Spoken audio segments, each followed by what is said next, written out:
안녕하십니까 믿음의 형제자매 여러분. 저는 오늘 이 시간에 창세기 4장 21절에서 말씀하시는 유발이라고 하는 사람에 대해서 여러분께 말씀을 드리고자 합니다. 이 성경 구절에 보시면은요, 이 유발이라고 하는 사람은 수금과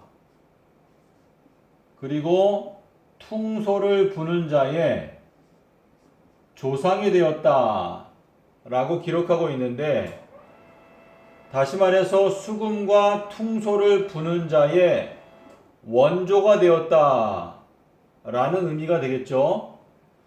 자, 그런데 요 수금이라고 하는 요 단어는 우리 한글 성경에서 신약 성경으로 오면서 요 수금을 거문고라고 번역을 하였습니다.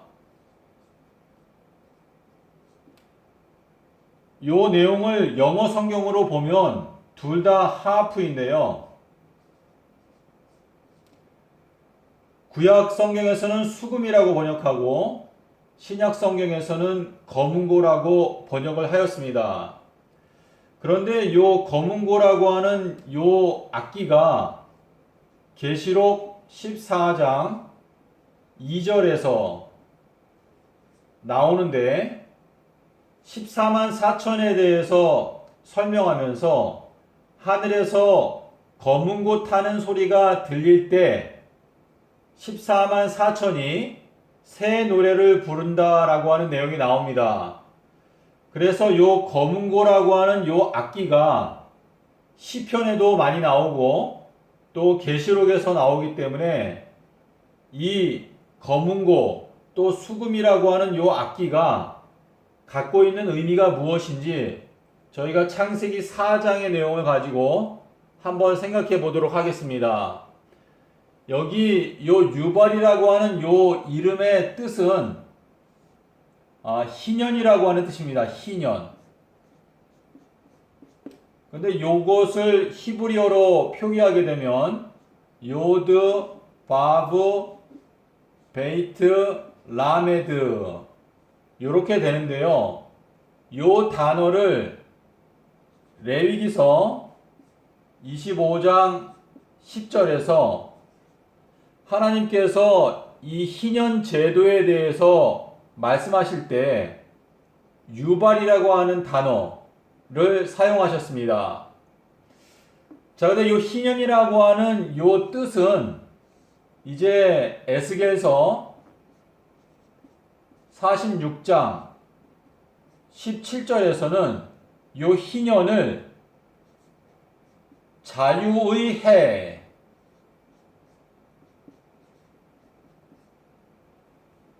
자유의 해라고 요 희년을 표현을 하였습니다. 여기에 나오는 요 자유라고 하는 것은 이제 히브리어 원어를 보시면 요 단어가 제비, 다시 말해서 히브리어로 제비라고 하는 요 새는 그 제비라고 하는 요 이름의 뜻이 자유라고 하는 의미를 담고 있습니다. 근데 요거는 이제 예레미야서 8장 7절에 보시면 여기에 황새, 또 제비, 또 비둘기, 또 두루미가 나오는데, 여기에 나오는 요 제비라고 하는 요 단어가 바로 자유라고 하는 의미를 가지고 있습니다.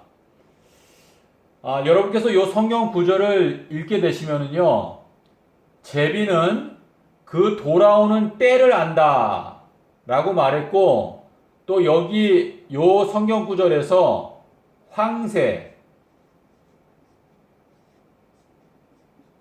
요 황새는 정한 때를 안다 그랬습니다. 정한 때. 이 정한 때라고 하는 것은 예수님의 재림의 날짜를 말하는데요.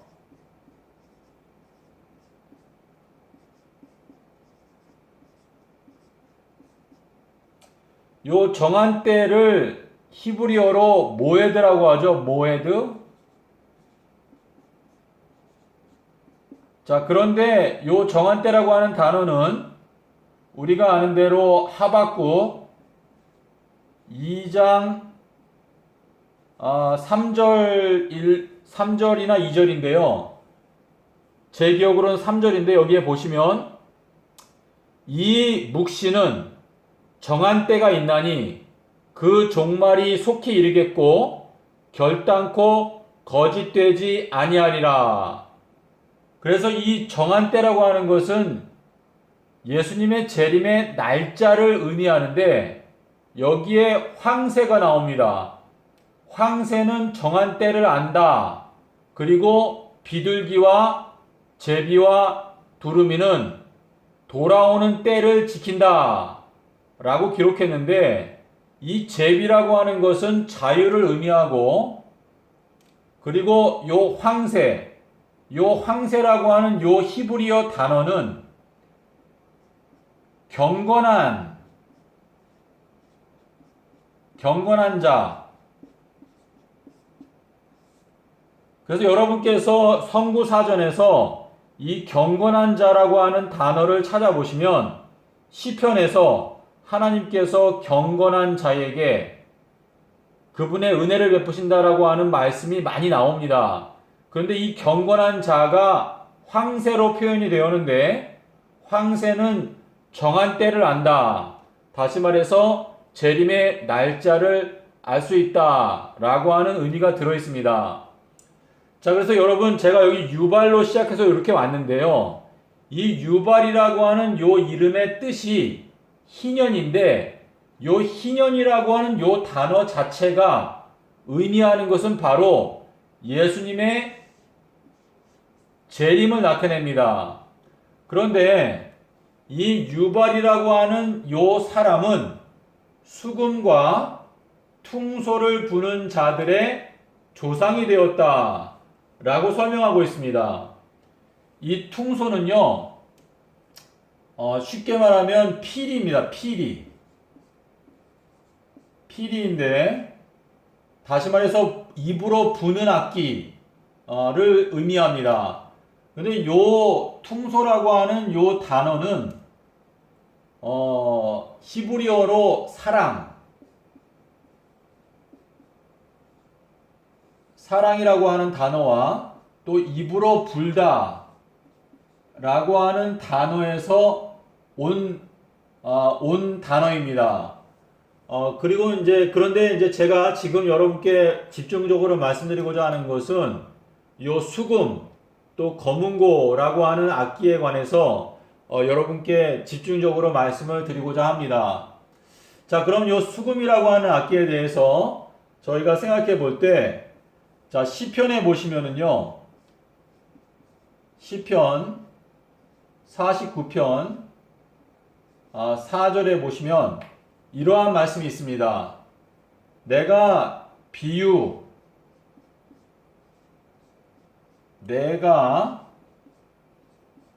비유에 귀를 기울이고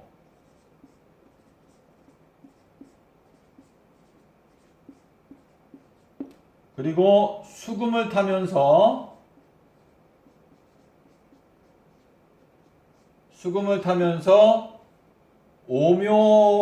오묘를 풀리라. 오묘한 것을 풀리라. 라고 했는데요. 지금 여기에 보시면은 첫 번째는 비유라고 하는 단어가 나오고 그리고 여기 수금을 탄다 라고 하는 단어가 나오고 그리고 여기 오묘한 것을 푼다 라고 하는 단어가 나오는데요.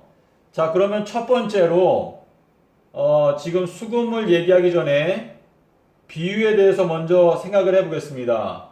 여기에 나오는 요 비유라고 하는 단어가 시편 78편 2절과 그리고 마태복음 13장 35절에 예수님께서 말씀하시기를 여기에서 예수님께서 시편에 있는 말씀을 인용하셨는데요. 예수님께서 내가 비유를 비유를 말하여 창세로부터 감추어져 있었던 이 오묘한 것, 창세로부터 감추어져 있었던 오묘 또는 비밀, 오묘하고 비밀한 것을 나타내리라, 알게 하리라.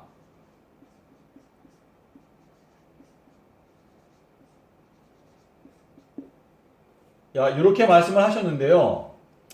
지금 요 예수님께서 비유라고 하신 요 단어가 지금 여기 시편에서 말씀하신 같은 단어인데,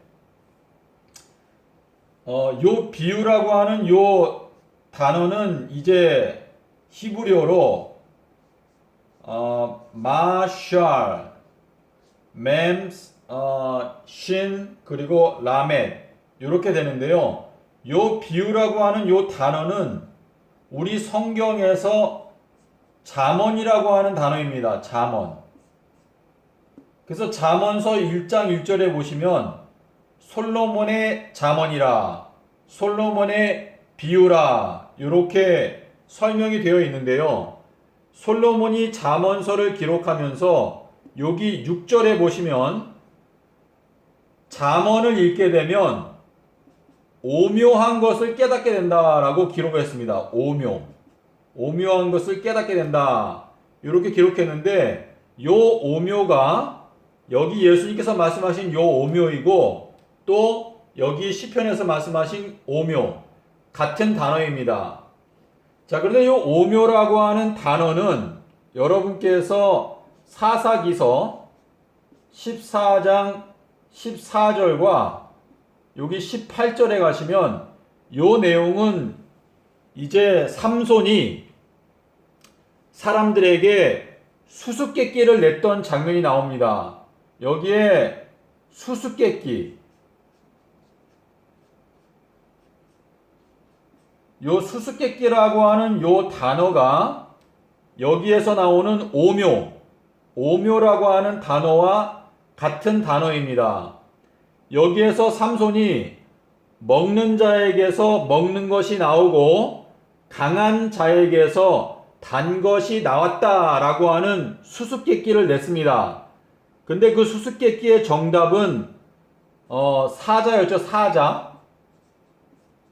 사자는 우리 동물원에 있는 동물의 왕, 사자, 라이온을 가리키는데, 요 수수께끼가 의미하는 것은 뭐냐면 계시록 5장 5절에 나오는 유다 지파의 사자 다윗의 뿌리가 이기었다 라는 그 말씀과 연관이 있습니다.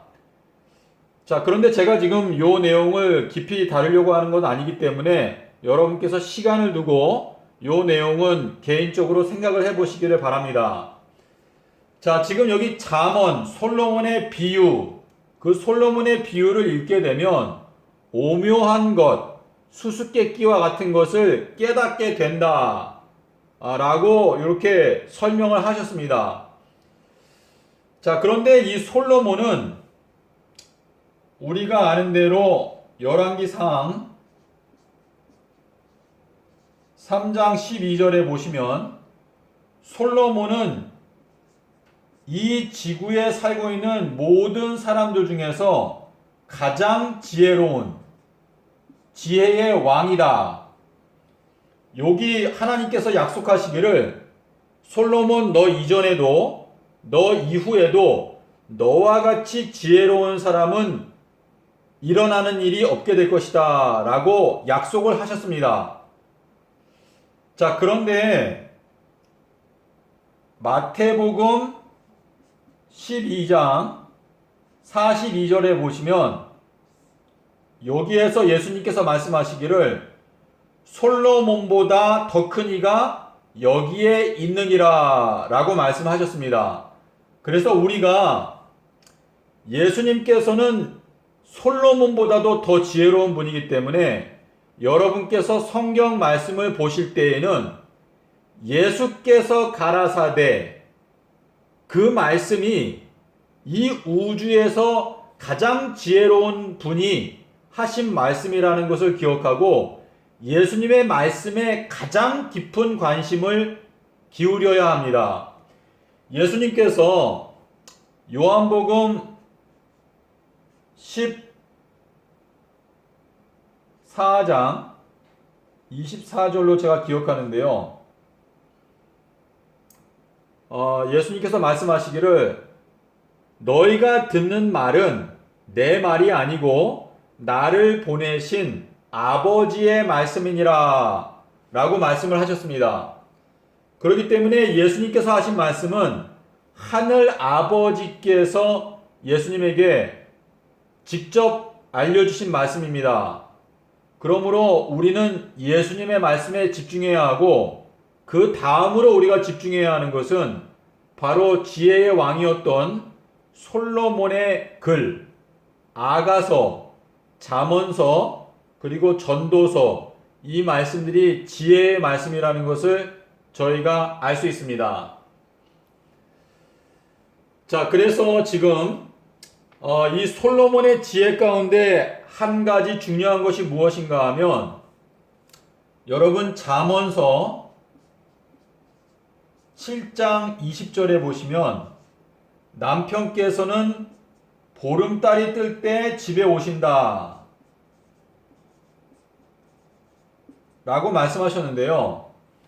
예수님께서 재림하시는 날은 보름달이 뜨는 날에 재림하신다 라고 하는 그 비밀을 솔로몬이 여기에 공개해 놓았습니다. 그런데 이 보름달이라고 하는 단어는 히브리어로 캐세 라고 기록을 하는데 이 보름달이라고 하는 이 단어는 히브리어로 보좌라고 하는 단어와 같은 단어입니다. 그래서 여러분께서 에스겔서 1장 26절에 보시면 그 하나님의 보좌가 나오는데 그 보좌라고 하는 단어가 여기에 나오는 캐세라고 하는 단어가 똑같이 사용이 되었습니다. 그래서 마태복음 19장 28절에 보시면 인자가 자기의 영광의 보좌에 앉는다. 재림하실 때 인자가 자기의 영광의 보좌에 앉는다 라고 하는 말씀이 있는데요. 예수님께서는 보름달이 뜰 때에 재림하시고 그 재림하시는 그 날에 보좌에 앉으신다 라고 하는 의미로 여러분께서 이해하시면 되겠습니다. 다시 한번 말씀드리겠습니다. 인자가 그 천사들과 함께 자기의 영광 중에 오게 될 때에 그 보좌에 앉는다 그랬는데 그 날은 바로 보름달이 뜨는 날이 될 것이다 라고 하는 의미를 잠언서 7장 20절이 우리에게 실마리를 제공해주고 그리고 예수님께서 재림하시는 날은 큰 날입니다. 큰 날. 근데 이 큰 날이라고 하는 것은 요한복음 19장 31절에 나오는데요. 예수님께서 십자가에서 죽으시고 그 다음 날이 큰 날이었다. 자, 큰 날이라고 하는 것은 예수님께서 재림하시는 날짜라는 것을 계시록 6장 17절 또 16장 14절이 설명하고 있습니다. 여호와의 크고 두려운 날. 그래서 이 내용은 말라기서 4장 5절 그리고 스바냐서 1장 14절 그리고 요에서에도 나오죠. 요에서에도 여호와의 크고 두려운 날이 나오는데 그 큰 날이 바로 재림하시는 날인데 요한복음 19장 31절에 보시면 예수님께서 십자가에서 죽으신 그 다음 날이 바로 큰 날, 큰 안식일이었다는 것을 알 수 있습니다. 그래서 예수님께서 재림하시는 날은 6월절 그 다음 날, 바로 보름달이 뜨는 날이 예수님께서 재림하시는 날짜라는 것을 솔로몬 왕이 저희들에게 알려주고 있습니다. 자, 그런데요, 제가 여기 수금에 대해서 오늘 여러분께 설명을 드린다고 했는데, 자, 이 수금이라고 하는 요 악기에 대해서 아시려면 역대상 25장 1절을 여러분께서 보시면은요, 여기에 그 다윗이 찬양대를 조직한 내용이 나옵니다.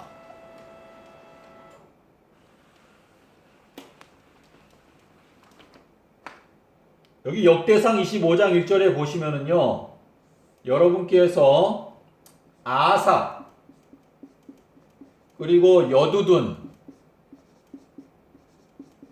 그리고 해만, 요 세 사람의 아들들로 구성된 이 24개조로 찬양대를 조직했는데, 한 개조에 12명씩 총 288명의 이 찬양대를 조직을 하였습니다. 자, 그런데 요 사람들이 검은고, 수금을 타면서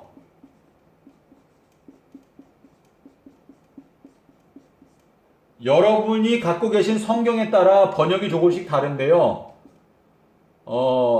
예언을 하였다.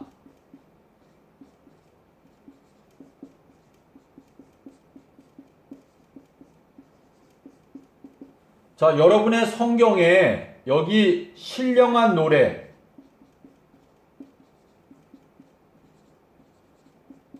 라고 번역된 성경들이 있을 것입니다.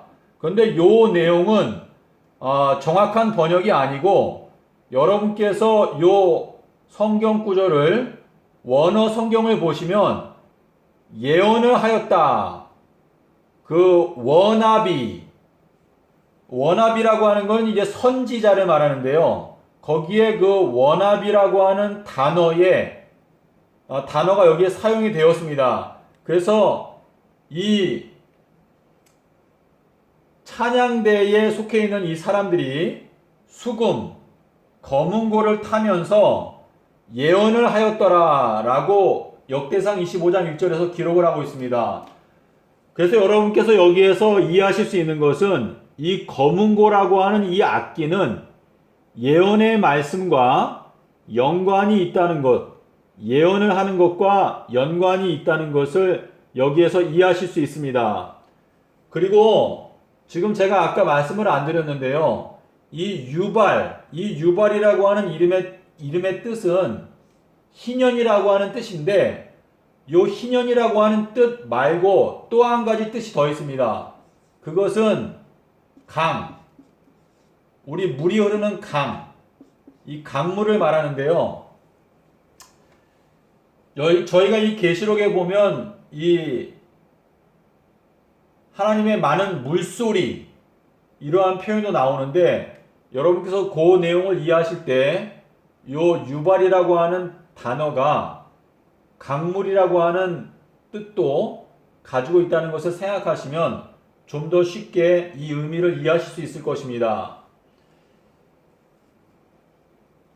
자, 그래서 지금 여기 유발이라고 하는 사람이 수금을 타는 자들의 조상이 되었다 라고 하는 이 의미는, 결국에 이 말세에 수금을 타는 자들이 예언을 하는 것은, 이 예언의 목적은 바로 희년, 이 수금을 타면서 예언을 하는데, 이 예언의 궁극적인 목적은 희년을 알리는, 희년의 때를 알리는, 예언하는 그러한 의미가 들어있다 라는 것을 여러분께서 이해하시면 되겠습니다. 자, 여러분, 이 말세에 하나님께서 그분의 선택한 백성들을 이제 불러 모으시는데, 계시록 12장 17절에 보시면 그 순결한 여자의 남은 자손, 하나님의 남은 자손의 특징이 나옵니다. 이 남은 자손의 특징을 여러분께서 기억을 하고 마음 가운데 명심할 때 여러분께서 남은 자손이 되기 위해서 어떻게 노력을 해야 하는지를 이해하실 수 있는데요. 자, 첫 번째는 하나님의 계명을 지킨다. 하나님의 계명을 지키고, 그리고 두 번째는 예수의 증거를 가졌다. 자, 그런데 이 예수의 증거는 여러분께서 계시록 19장 10절에 가시면 예수의 증거는 바로 예언의 성령이다. 예언의 성령이다 라고 설명하고 있습니다. 자, 그래서 하나님께서 사랑하시는 남은 자손은요, 예수의 증거, 예언의 성령을 받게 되기 때문에 예언의 말씀을 깨닫고 14만 4천이 새 노래를 부른다. 새 노래는 과거에는 깨닫지 못했던 새로운 진리를 깨닫고 예언을 깨닫고 들어보지 못했던 기별을 전하는 사람들이라고 하는 의미가 들어있겠죠. 그래서 이 예언의 성령을 받는 자들이 결국은 희년을 깨닫기 때문에, 자, 여러분께서 이 예언을 깨닫게 되시면 예수님께서 2030년 4월 18일에 재림하신다는 것을 깨닫게 됩니다. 그리고 2023년 4월 1일부터 1260일 동안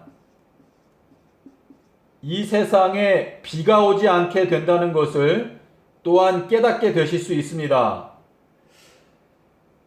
그리고 이제 가장 중요한 것은 여러분께서 나는 반드시 14만 4천에 들어가야 되겠다라고 하는 결심을 하시기를 바랍니다.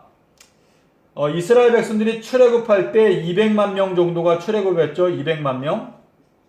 그런데 실제로 가나안 땅에 들어간 사람은 갈렙과 여호수아밖에 없었습니다.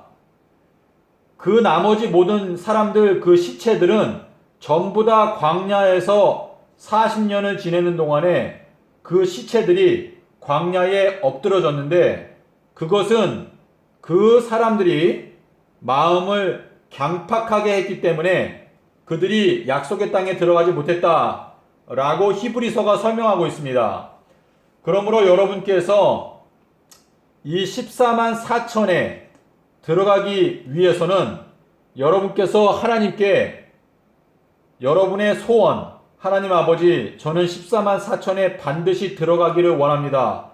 저를 도와주시기를, 저에게 은혜를 베풀어 주시기를 하나님 아버지께 기도를 올리고, 그리고 여러분께서 실제적으로 행동으로 옮겨서 14만 4천이 이 말세에 반드시 깨달아야 하는 다니엘서 안에 있는 7 인봉,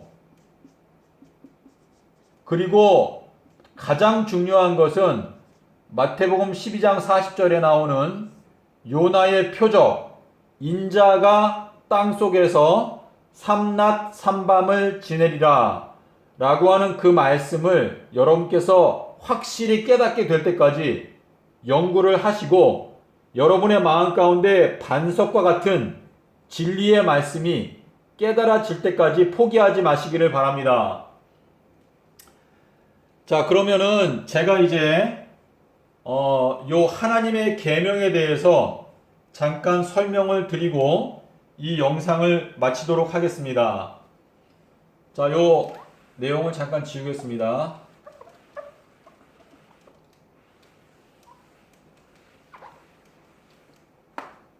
자, 이 하나님의 계명에 대해서 우리가 이제 생각을 해봐야 되는데요. 여러분께서 요 성경 구절은 꼭 기억해 놓으시고 연구해 보시기를 바랍니다. 마태복음 19장 17절. 여기에 보시면은 생명에 들어가려면 계명을 지켜라. 그래서 여기 예수님께서 말씀하시기를 영생의 조건, 영생의 조건은 계명을 지켜라입니다. 계명을 지켜라. 자, 그런데 마태복음 22장 37절에서 어떤 사람이 예수님께 가장 큰 계명이 무엇인지를 물어봤습니다. 큰 계명. 그때 예수님께서 대답하시기를 이 큰 계명은 바로 신명기 6장 5절에 나오는 그 하나님을 마음을 다하고 또 목숨을 다하고 또 힘을 다하고 또 뜻을 다해서 하나님을 사랑하라.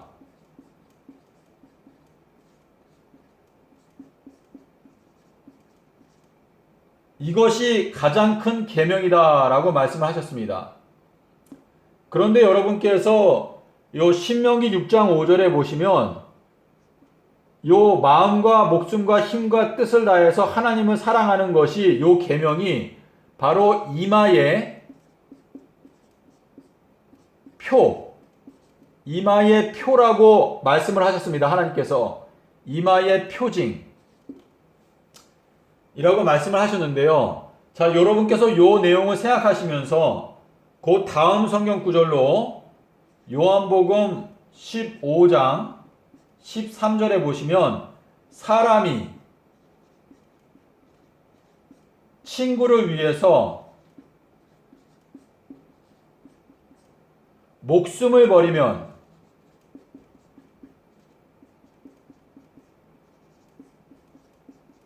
그것이 바로 가장 큰 사랑이라고 그랬습니다. 가장 큰 사랑.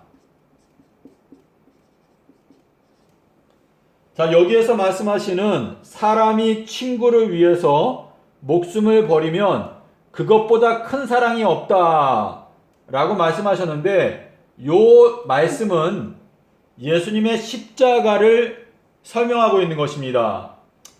자, 예수님께서 십자가에서 우리에게 가장 큰 사랑을 보여주셨습니다. 그렇기 때문에 우리가 예수님을 마음과 목숨과 힘과 뜻을 다해서 우리가 예수님을 사랑하려면 예수님께로부터 큰 사랑을 먼저 받아야 합니다. 십자가의 그 사랑을 깨닫는 사람은 마음과 목숨과 힘과 뜻을 다해서 하나님을, 예수님을 사랑할 수 있게 됩니다. 그래서 요한복음 14장 15절에 보시면 너희가 나를 사랑하면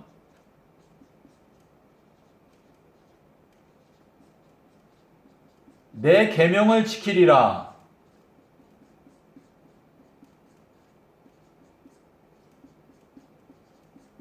자, 이 말씀은 우리가 예수님의 놀라우신 십자가의 사랑을 마음 가운데 깨닫게 되면 예수님의 계명을 지키게 된다 라는 의미가 되는데요. 우리 인간이 하나님을 사랑하기 위해서는 십자가의 사랑을 깨달아야 합니다. 자, 그런데 우리 성경에 보면 여러 가지 안식일들이 있습니다. 절기 안식일들이 7가지가 있고 또 토요일 안식일까지 하면 8가지의 안식일의 종류들이 있습니다. 근데 그 많은 안식일들 중에서 하나님께서 이마의 표라고 하신 안식일은 딱 한 가지밖에 없습니다. 그것이 출애굽기 13장 8절, 9절, 16절에 보시면은요. 아비벌 15일 이것이 바로 십자가의 기념일인데요.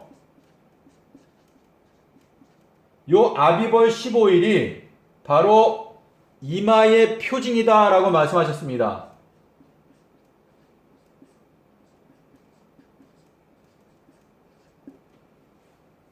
자, 여러분께서 여기 보시는 대로 자, 이마의 표징이라고 하는 것은 신명기에서 말씀하셨고 그리고 출애굽기에서 말씀을 하셨는데 우리가 아는 대로 이 14만 4천은 이마에 하나님의 인을 받습니다. 계시록 7장 3절에 보시면 이마에 요 인이라고 하는 것은 여기에 말하는 표징과 같습니다.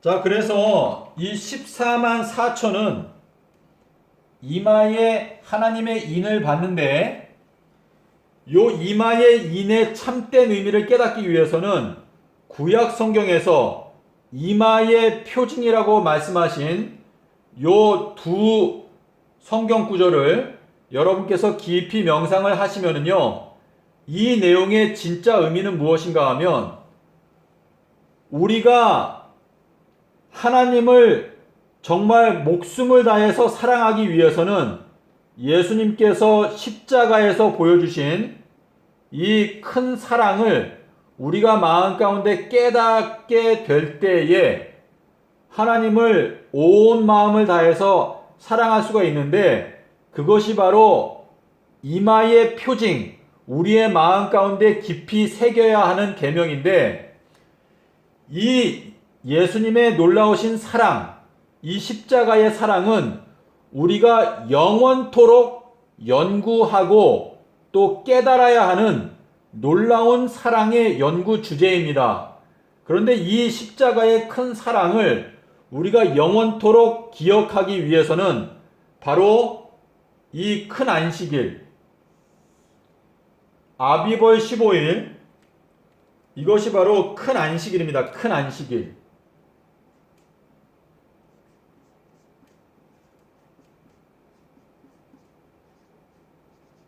이것이 바로 기독교인들의 광복절인데요.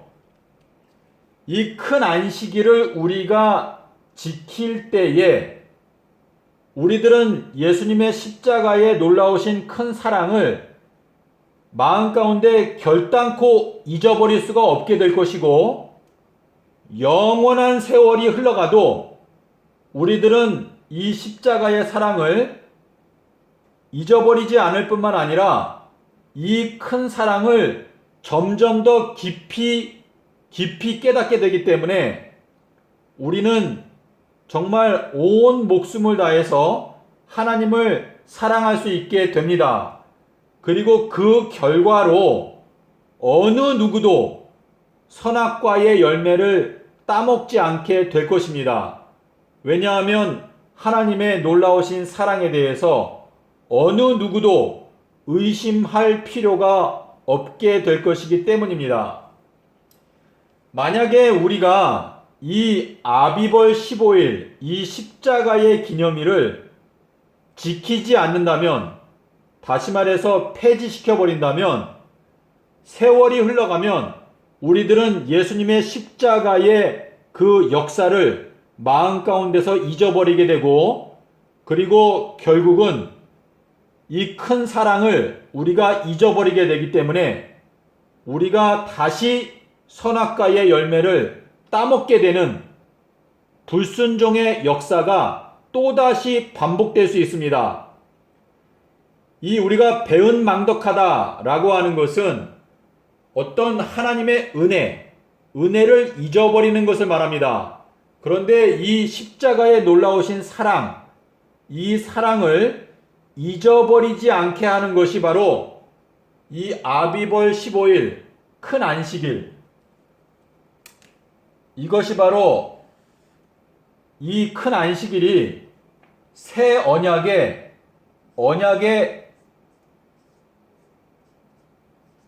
계약 조건입니다. 자, 다시 말해서요, 하나님께서 우리에게 언약을 하실 때 우리에게 영생을 주시기 위해서 언약을 하십니다.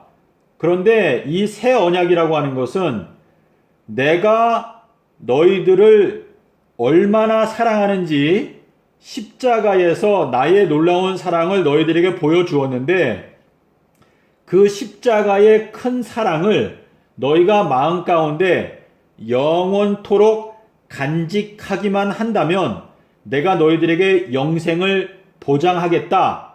이것이 바로 새 언약의 조건입니다.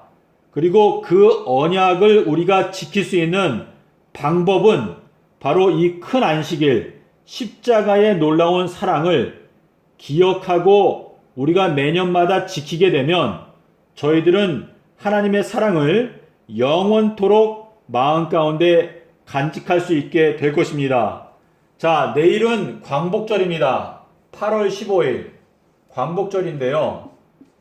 이 광복절을 대한민국 정부에서 만약에 폐지시켜 버린다면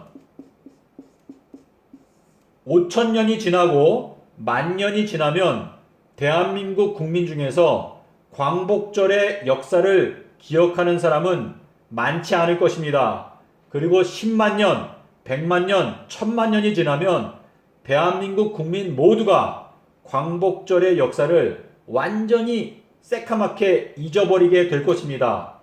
하지만 대한민국 정부가 이 광복절을 지킨다면 아무리 오랜 세월이 흘러가도 대한민국 정부는 결단코 이 광복의 놀라운 역사를 잊어버리지 않게 될 것입니다. 그와 마찬가지로 예수님께서 십자가에서 보여주신 이 놀라우신 사랑을 우리가 마음 가운데 영원토록 간직하도록 하는 것이 바로 이 큰 안식일입니다. 그래서 이 큰 안식일을 바로 이마의 표징이다 라고 말씀을 하셨는데요.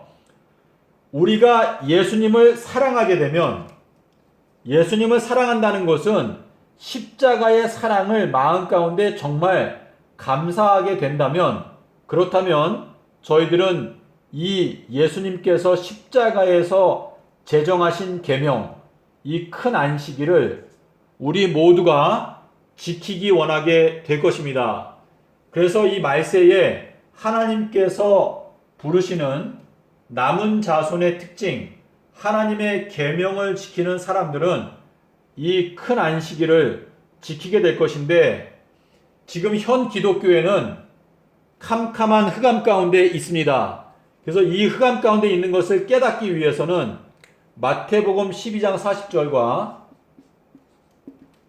그리고 누가복음 23장 56절에 나오는 이 계명을 좇아서 쉬었던 안식일이 바로 이 큰 안식일이라는 것, 그리고 예수님께서 땅 속에서 삼낮 삼밤을 지내셨다는 것을 깨닫게 되면 예수님께서 수요일에 십자가에서 죽으시고 일요일에 부활하셨다는 것을 여러분께서 깨달으실 수 있습니다. 자, 믿음의 형제자매 여러분, 제가 오늘 말씀드린 내용을 여러분께서 기도하시는 가운데 생각해 보신다면, 여러분께서 이 말세에 이 다니엘서 안에 있는 7 인봉을 연구하고 정말 빛의 자녀로 부름을 받고 또 선택을 받고 또 여러분의 충성을 지킴으로 14만 4천에 능히 들어갈 수 있는 은혜를 하나님께서 베풀어 주시리라 생각합니다. 믿음의 형제자매 여러분, 저희는 자다가 깰 때가 벌써 되었습니다. 부디 여러분께서 진리를 위해서 굳게 일어서심으로 여러분의 봉사와 희생을 통해 많은 사람들이 예수님께로 돌아오는 역사가 일어나게 되기를 기원합니다. 감사합니다.